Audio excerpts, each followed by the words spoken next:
Concursul ăsta este Campionatul Europei de Sud-Est și avem 500 de participanți pentru că au venit din toate țările din Balcan, din Bulgaria, din Turcia, din Croația, Serbia și Slovenia. Macedonia. Da, cumva e Balcaniada.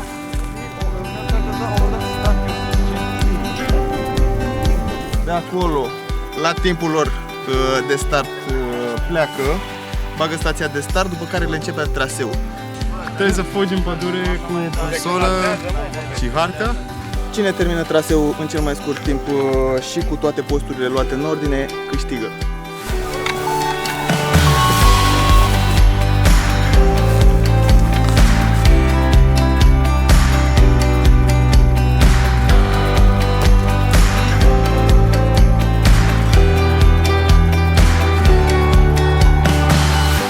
În acest sport trebuie să iei decizii mereu încotro o iei și am constatat copiii care vin la orientare se descurcă în viață după aceea, super bun.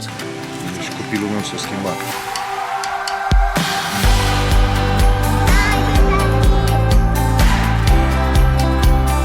Păi m-am maturizat foarte mult. Ce vârstă aveți? 79. Că eram cea mai bună sportivă din Cea țară. mai bună sportivă și tot așa.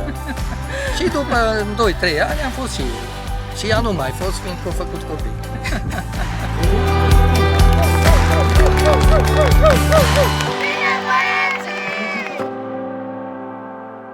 Zona asta e minunată, Făgărașul.